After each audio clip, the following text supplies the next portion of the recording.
Ella está parada frente a la puerta, con esa nota arrugada temblando entre sus dedos, y del otro lado alguien está tocando con golpes secos que parecen martillazos en su pecho.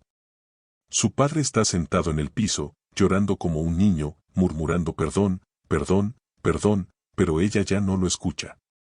Solo escucha su propio corazón rompiéndose y rearmándose al mismo tiempo, porque esa nota que encontró en el bolsillo de su padre lo cambió todo. Mi padre siempre dijo que yo era una carga. No lo decía en momentos de enojo ni de desesperación. Lo decía con calma. Con frialdad. Como quien afirma un hecho irrefutable. Como quien lee la hora en un reloj o comenta el clima de la tarde. Tú eres una carga, decía mientras tomaba su café. Tú siempre has sido un peso muerto, repetía mientras leía el periódico. Y yo me tragaba esas palabras como si fueran veneno diario, hasta que dejaron de dolerme en la superficie y empezaron a pudrirme por dentro. Pero nunca imaginé que una nota perdida en su propio bolsillo cambiaría todo lo que creía saber sobre mi vida, sobre quién soy, sobre por qué fui odiada desde el día que nací. Era una tarde caliente de verano. El sol entraba por la ventana lateral de su casa, pintando la pared azul petróleo suave con ese brillo dorado que parecía más una acusación que una caricia. El aire pesaba. Olía a polvo viejo, a madera guardada, a secretos encerrados en cajones que nadie había abierto en décadas. Yo había ido para llevarle documentos del seguro médico. No quería verlo. Hacía meses que evitaba esa casa, evitaba su mirada, evitaba ese veneno que salía de su boca cada vez que me veía. Pero mi hermano, Gabriel, insistió. Papá está mal, me dijo por teléfono. Está diciendo cosas raras. Cosas sobre mamá. Cosas sobre el pasado. Creo que deberías venir. Y yo fui, porque a pesar de todo el odio que me había dado, seguía siendo la hija tonta que esperaba que algún día me mirara con algo que no fuera desprecio. Mi padre estaba en la sala, sentado en su sillón preferido de cuero gastado, rodeado de cajas viejas con fotografías, papeles amarillentos, recuerdos que parecían fantasmas materializados. Llevaba días murmurando cosas incoherentes, según Gabriel. Cosas sobre lo que ocultó. Sobre la verdad que nunca dijo. Sobre mamá y el secreto que se llevó a la tumba. Cuando entré, él apenas levantó la vista. Sus ojos, antes duros como piedra, ahora estaban vidriosos, perdidos en algún lugar entre el presente y un pasado que lo atormentaba. Llegaste tarde, dijo con desdén, sin siquiera mirarme completamente. Tenía trabajo, respondí, dejando mi bolsa en la mesa del comedor. Él bufó. Un sonido lleno de burla y disgusto. Trabajo, repitió con sarcasmo. Claro. Siempre con excusas. Siempre un problema. Siempre una carga. Mi pecho se contrajo. A mis 40 años, después de décadas de escuchar lo mismo, aún me dolían esas palabras. Aún se clavaban en mi estómago como cuchillos oxidados. Papá, vine a ayudarte, dije, intentando mantener la voz firme. No necesito tu ayuda, escupió, mirándome finalmente con esos ojos llenos de algo que no podía descifrar. Nunca la necesité. Tú solo estorbas. Igual que tu madre cuando decidió traicionarme. Cerré los ojos. Respiré hondo. Intenté mantener la calma, aunque por dentro algo se estaba quebrando otra vez. No hables de mamá así, susurré. Ella murió hace 10 años y aún la estás culpando de tu miseria. Él me miró con una mezcla de rabia y asco que me heló la sangre. Tu mamá arruinó mi vida, dijo lentamente, como si quisiera que cada palabra me atravesara. Y tú fuiste el recordatorio viviente. La prueba. La maldita evidencia de que ella jugó conmigo. Sentí mi respiración trabarse. ¿Qué quieres decir?, pregunté, aunque algo en mí no quería saber la respuesta. Que nunca debiste haber nacido, dijo con una frialdad que congeló el aire entre nosotros. Que si tú no existieras, nada de esto habría pasado. Mi mamá estaría viva. Yo tendría paz. Todo sería diferente. Mi cuerpo se tensionó. Mi garganta ardió con un nudo de lágrimas que me negaba a soltar frente a él. Papá, basta, logré decir. Basta que, se levantó del sillón con dificultad, tambaleándose ligeramente. ¿De decir la verdad? Tú eres una carga desde el día que llegaste. Un peso muerto en mi espalda. La razón por la que todo se fue al carajo. Tragué saliva, intentando mantener la firmeza. Me voy, dije, tomando mi bolsa y dando un paso hacia atrás. Pero en ese instante, él se tambaleó. Su equilibrio falló. Su bolsillo quedó volteado hacia afuera. Y un pequeño papel cayó al piso de madera, flotando suavemente como una hoja de otoño. Él intentó recogerlo. Desesperado. Alarmado. Con una urgencia que nunca le había visto. No, murmuró, estirando la mano. No toques eso. Pero yo fui más rápida. Me agaché y tomé el papel antes de que él pudiera alcanzarlo. Era una nota doblada, muy antigua. Con bordes gastados y amarillentos.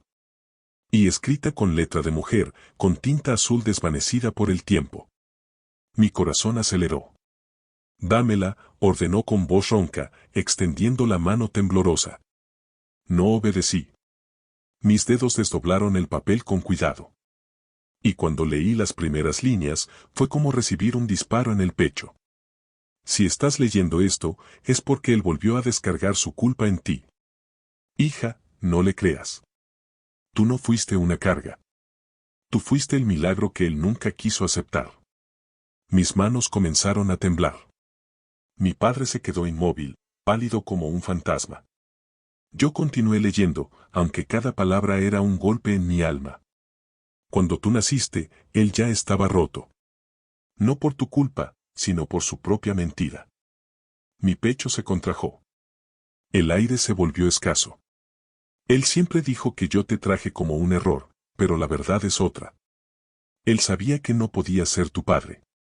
Él lo sabía antes de que nacieras. Mi corazón se detuvo completamente. Miré a mi padre. Él evitó mi mirada, con los ojos fijos en el piso. ¿Qué significa esto?, pregunté, con la voz temblando.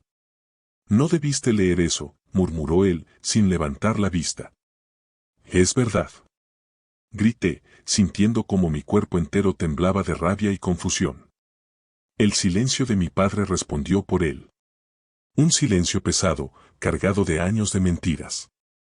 Continué leyendo la carta con manos temblorosas. Él te rechazó porque sabía que, si te aceptaba, tendría que aceptar lo que hizo. Tragué saliva con dificultad. Hija, tú no eres una carga. La carga es él. Un hombre que se escondió detrás del odio para no enfrentar su vergüenza. Mis ojos se llenaron de lágrimas que finalmente comenzaron a caer por mis mejillas. Y la última línea fue la peor, la que lo cambió todo. Si algo me pasa, cuida esa nota. Un día alguien vendrá buscándola. Y cuando eso pase, la verdad saldrá a la luz. Doblé la carta, respirando descontroladamente. ¿Qué hiciste, papá?, pregunté con voz rota. Él retrocedió hasta que su espalda tocó la pared. Nada, murmuró. Yo. Dímelo, grité, y mi voz resonó en toda la casa. Su voz salió quebrada, apenas un susurro. No eras mía. El aire desapareció del cuarto. Todo se detuvo. El tiempo, mi corazón, mi respiración. ¿Qué?, logré decir.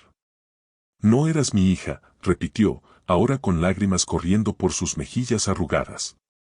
Y yo no podía aceptarlo. Ella me lo escondió. Y cuando lo supe, ya era tarde. Ya habían pasado años. Ya te había visto crecer.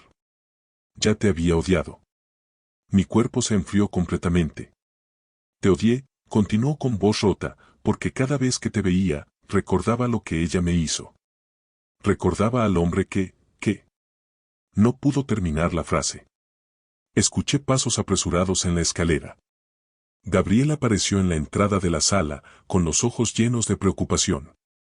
¿Qué está pasando?, preguntó, mirando entre nosotros dos. Le mostré la carta con mano temblorosa. Él la tomó y comenzó a leer. Su rostro palideció con cada línea.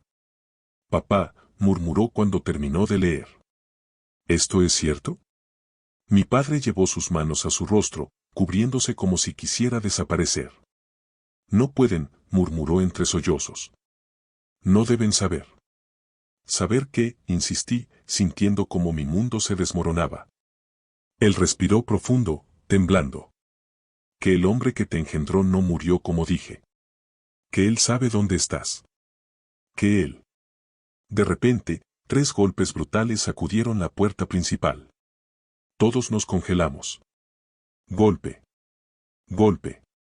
Golpe. Mi piel se erizó completamente. Mi padre cayó sentado al piso, llorando desesperadamente. No, murmuró con terror en los ojos. No puede ser él. No ahora. Los golpes se volvieron más fuertes, más insistentes, más urgentes. Mi respiración se volvió irregular. Gabriel preguntó con voz temblorosa, ¿quién está ahí? Silencio.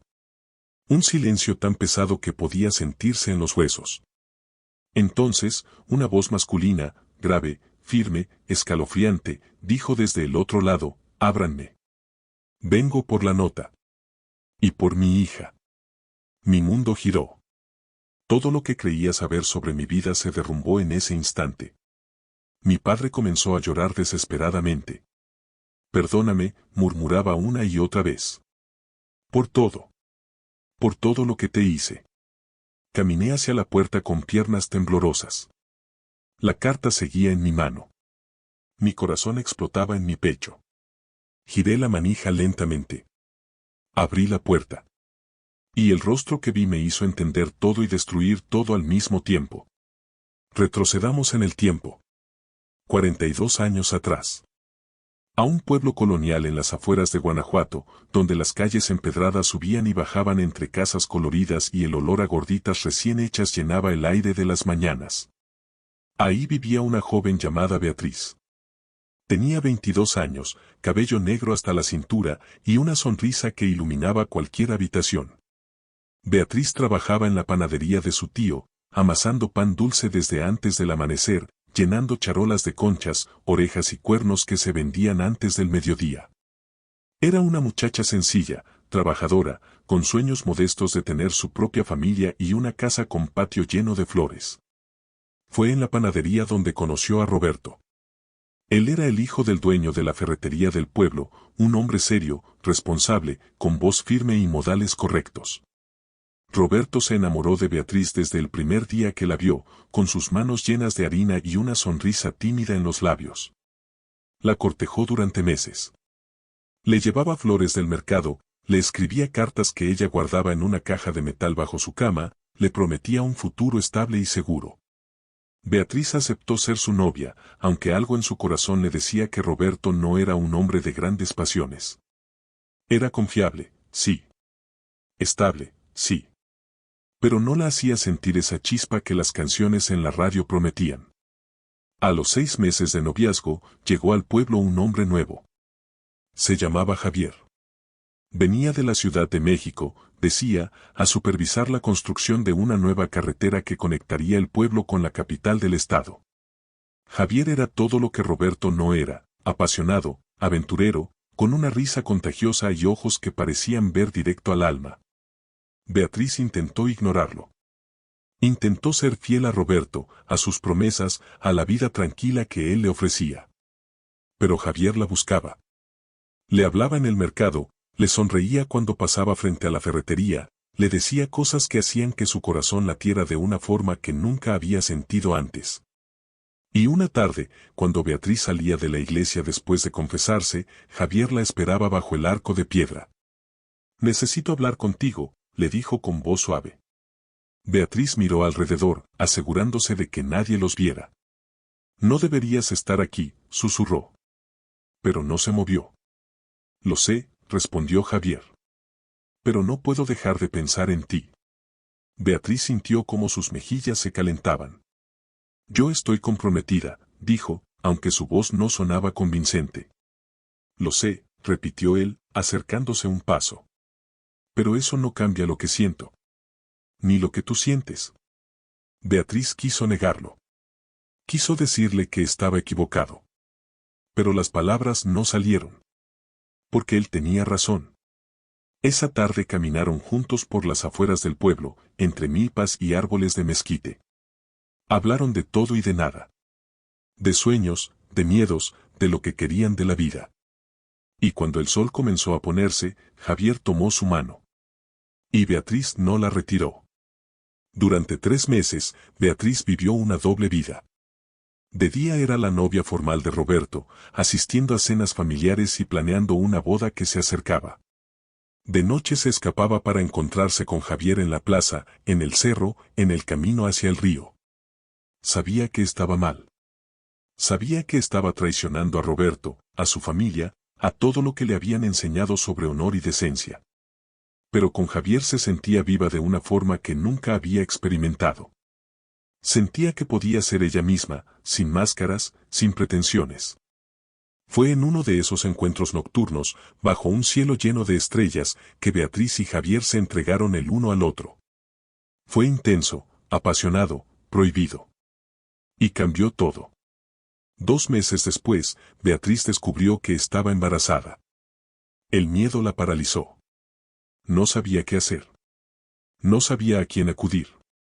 Sabía que el bebé no podía ser de Roberto, porque ellos nunca habían estado juntos de esa forma.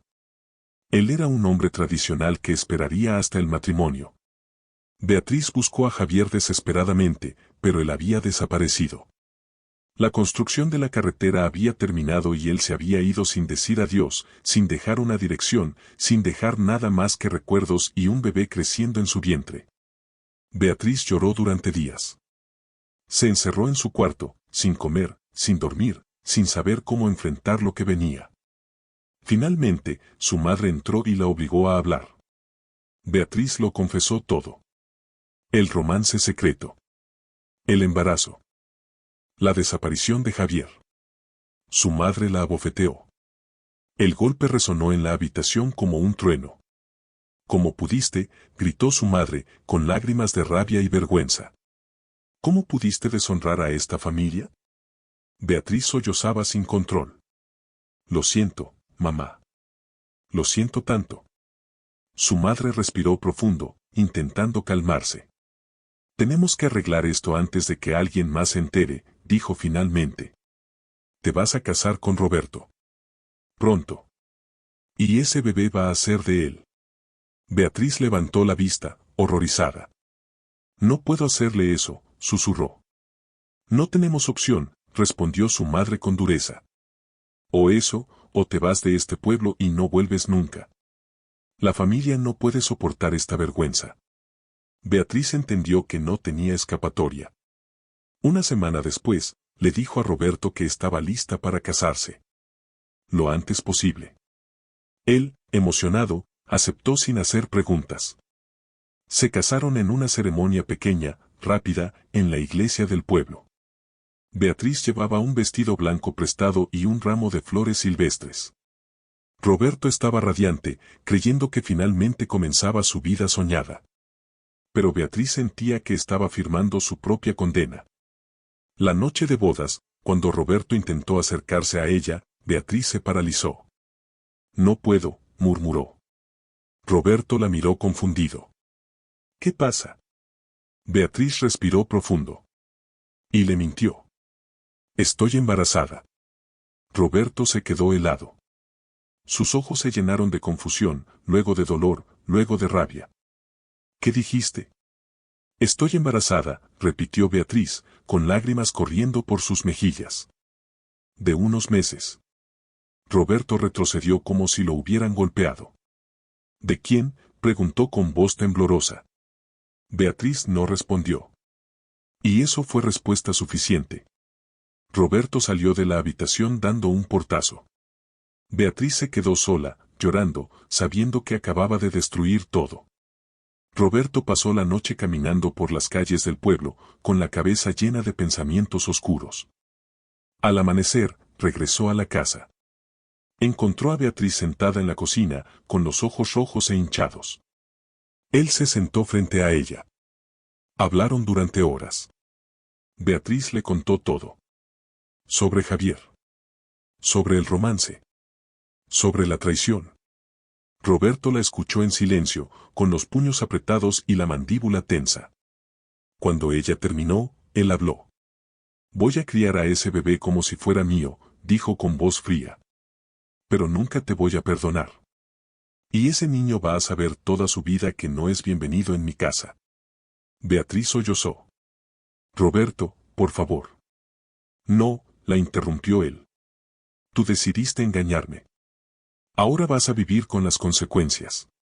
Y yo voy a hacer que ese niño pague por tu error. Beatriz intentó suplicar, pero Roberto se levantó y salió de la cocina. Y desde ese día, la vida de Beatriz se convirtió en un infierno. Roberto cumplió su promesa. Cuando nació la bebé, una niña hermosa con ojos grandes y curiosos, Roberto se negó a cargarla.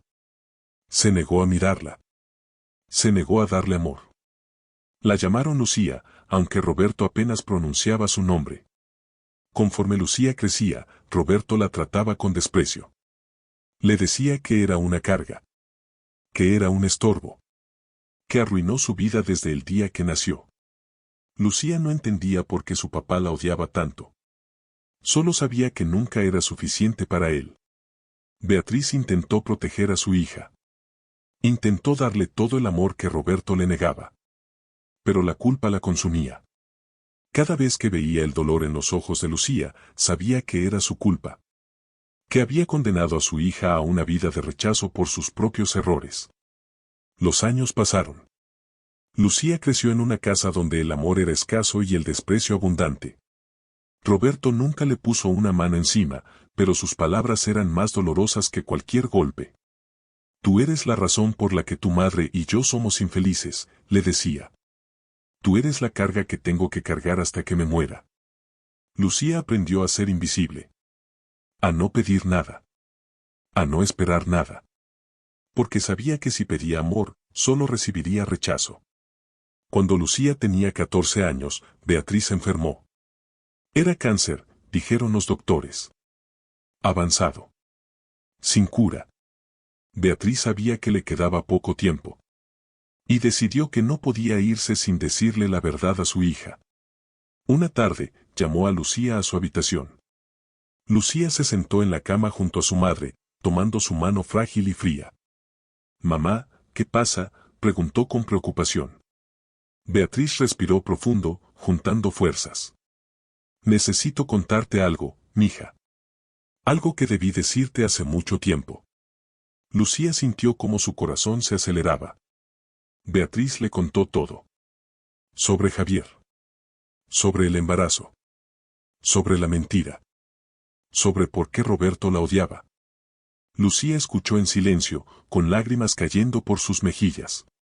Cuando Beatriz terminó, Lucía preguntó, ¿entonces Roberto no es mi papá? Beatriz negó con la cabeza. No biológicamente. Pero él aceptó criarte. Aunque nunca pudo perdonarme. Ni perdonarte a ti. Lucía sintió como algo se rompía en su interior. Todo cobraba sentido ahora. El odio. El rechazo. Las palabras crueles. No era su culpa. Nunca había sido su culpa. Era víctima de una mentira que comenzó antes de que ella naciera. ¿Y mi papá verdadero?, preguntó Lucía con voz temblorosa. ¿Dónde está? No lo sé, respondió Beatriz. Desapareció cuando supe que estaba embarazada. Nunca supe dónde fue. Pero hay algo más que necesitas saber, continuó Beatriz, sacando una nota doblada de debajo de su almohada. Escribí esto para ti. Para que la guardaras. Para que un día, si tu papá verdadero regresa, sepas la verdad. Lucía tomó la nota con manos temblorosas. Prométeme que la guardarás, dijo Beatriz con urgencia. Prométeme que cuando llegue el momento, la verdad saldrá a la luz. Lucía sintió, aunque no entendía completamente. Te lo prometo, mamá. Beatriz sonrió débilmente. Luego cerró los ojos y se quedó dormida. Esa fue la última conversación que tuvieron. Beatriz murió 2 semanas después, llevándose sus secretos, su culpa y su dolor. Lucía guardó la nota como su madre le había pedido. La escondió en su bolsa, luego en su cuarto, llevándola siempre consigo como un talismán. Pero nunca la mostró a nadie. Especialmente no a Roberto, quien después de la muerte de Beatriz se volvió aún más amargo y distante. Los años continuaron pasando. Lucía terminó la preparatoria, estudió contabilidad, consiguió trabajo en una oficina. Se casó con un hombre bueno llamado Tomás, aunque el matrimonio no duró. Se divorciaron después de 5 años, sin hijos, sin drama, simplemente porque se dieron cuenta de que no estaban hechos el uno para el otro. Lucía regresó al pueblo, comprando una casa pequeña cerca del centro. Roberto envejeció, su salud deteriorándose, su amargura creciendo. Lucía lo visitaba ocasionalmente, llevada más por obligación que por amor. Y cada vez que lo visitaba, él encontraba la manera de recordarle que era una carga. Que siempre había sido una carga. Que seguiría siendo una carga hasta que uno de los dos muriera. Volvamos al presente. A ese momento en el que Lucía abre la puerta y se encuentra con el rostro de un hombre que cambiará todo. Él tiene alrededor de 65 años, cabello canoso peinado hacia atrás, ojos color miel que son idénticos a los de Lucía, y una expresión que mezcla determinación con vulnerabilidad. Detrás de él hay una mujer más joven, tal vez de unos 35 años, que lo mira con preocupación. El hombre mira a Lucía y sus ojos se llenan de lágrimas. Lucía, dice con voz quebrada. Soy Javier. Tu padre. Lucía siente como sus piernas casi ceden. Gabriel está detrás de ella, sosteniéndola del brazo. Roberto sigue en el piso, llorando, murmurando perdón una y otra vez. Javier da un paso hacia adelante. Sé que esto es un shock, dice. Sé que tengo mucho que explicar. Pero por favor, déjame entrar. Déjame contarte todo. Lucía mira la nota en su mano. Luego mira a Javier. Y asiente lentamente. Entra. Javier entra con la mujer joven a su lado. Se sientan en la sala. Roberto los mira con terror desde su posición en el piso. Gabriel ayuda a levantarlo y lo sienta en el sillón, aunque Roberto parece una sombra de sí mismo, roto, derrotado. Javier comienza a hablar. Les cuenta que cuando dejó el pueblo hace más de 40 años, no sabía que Beatriz estaba embarazada. Que había regresado a la Ciudad de México por una emergencia familiar, con planes de volver por ella. Pero cuando regresó 3 meses después, le dijeron que Beatriz se había casado con Roberto. Que estaba feliz. Que no quería verlo. Mi madre le dijo eso, dice Lucía con voz amarga. Para proteger el secreto. Javier asiente. Pasé años sin saber. Sin entender por qué me había abandonado. Pero hace 6 meses, continúa Javier, recibí una carta. Era de un abogado del pueblo. Decía que una mujer llamada Beatriz había dejado instrucciones antes de morir, hace 26 años, de que si yo era encontrado, me informaran que tenía una hija. La mujer joven junto a él habla por primera vez. Yo soy Daniela, dice. Soy hija de Javier. Tu media hermana. Lucía la mira sorprendida. Cuando papá recibió la carta, comenzó a investigar, continúa Daniela. Contrató investigadores. Encontró registros. Y finalmente te encontró. Javier mira a Lucía con ojos llenos de lágrimas. Perdí 40 años de tu vida. 40 años en los que pudiste haber sabido que tenías un padre que te habría amado. Que te habría protegido. Lucía siente como su corazón se parte. ¿Por qué viniste ahora?, pregunta con voz quebrada. Javier respira profundo. Porque en esa carta, el abogado mencionaba que tu madre había dejado una nota. Una nota que contendría la verdad completa. Y necesitaba encontrarla. Necesitaba que tú supieras que nunca te abandoné. Que nunca supe de tu existencia. Lucía mira la nota en su mano. Lentamente, se la extiende a Javier. Él la toma con manos temblorosas. Lee en silencio, con lágrimas corriendo por sus mejillas. Cuando termina, mira a Roberto. Tú sabías, dice con voz firme. Sabías que yo no sabía. Y aún así la hiciste sufrir toda su vida. Roberto no responde. Solo llora, con la cabeza entre las manos. Javier se voltea hacia Lucía. Sé que nada de lo que diga puede compensar los años perdidos. Sé que no puedo borrar el dolor que sufriste. Pero quiero intentarlo. Quiero conocerte. Quiero ser tu padre, aunque sea ahora. Lucía lo mira durante largo rato. Ve en sus ojos sinceridad. Ve arrepentimiento. Ve amor que nunca tuvo la oportunidad de expresarse. Y algo dentro de ella comienza a sanar. No te conozco, dice finalmente Lucía. No sé quién eres más allá de un nombre y una historia. Pero quiero conocerte. Quiero saber de dónde vengo realmente. Javier sonríe a través de las lágrimas. Eso es todo lo que pido. Una oportunidad. Daniela se acerca y toma la mano de Lucía. Siempre quise una hermana, dice con una sonrisa tímida. Lucía siente como algo cálido llena su pecho. Una hermana. Una familia que realmente la quiere. Los siguientes meses fueron un proceso de sanación y descubrimiento. Javier le contó sobre su vida, sobre su trabajo como ingeniero, sobre su esposa que había muerto años atrás, sobre Daniela que había sido su única hija hasta ahora.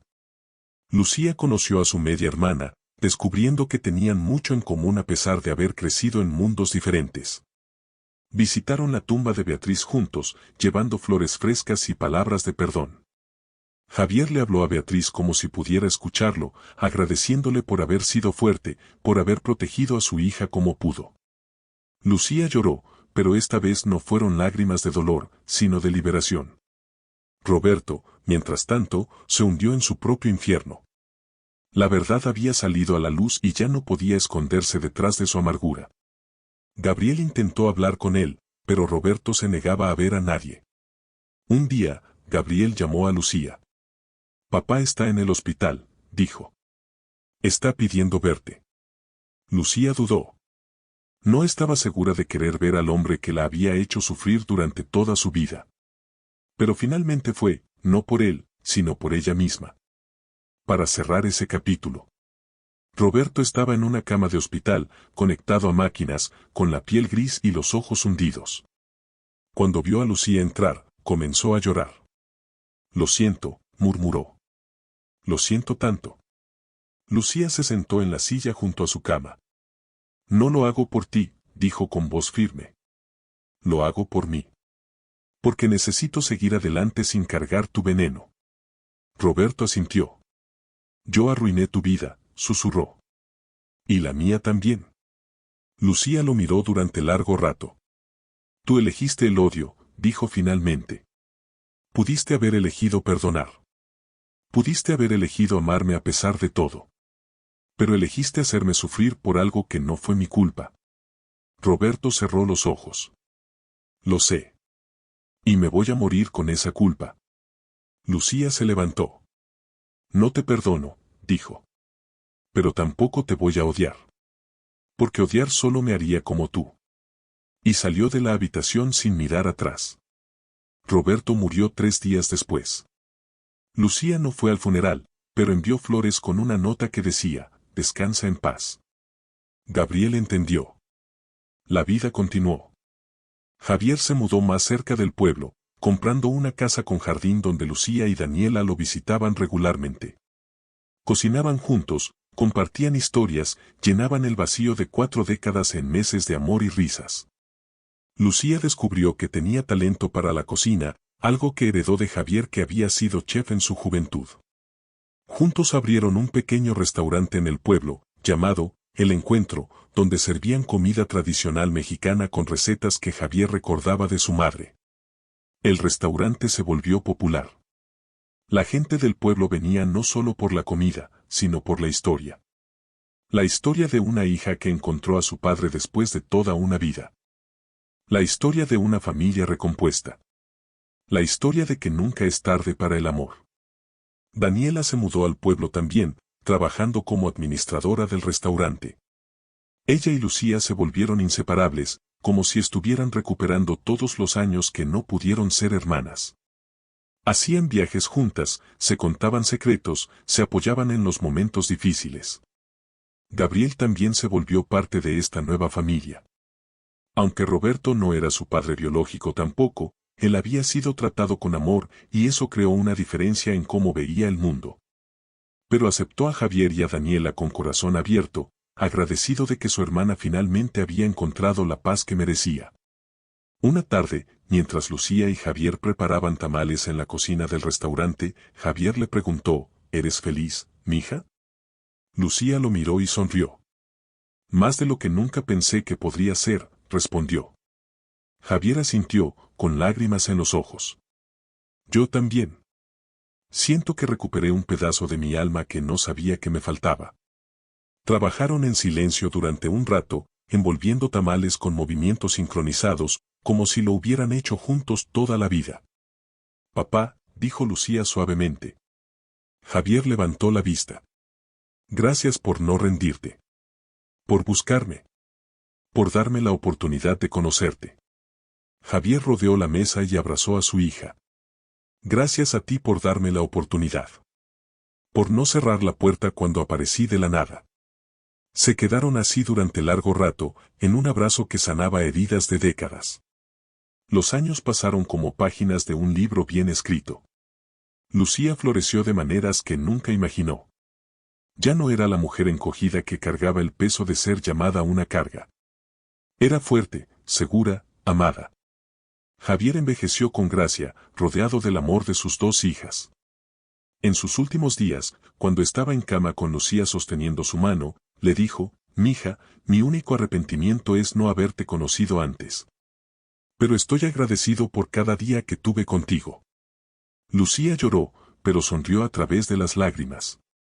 Yo también, papá. Yo también.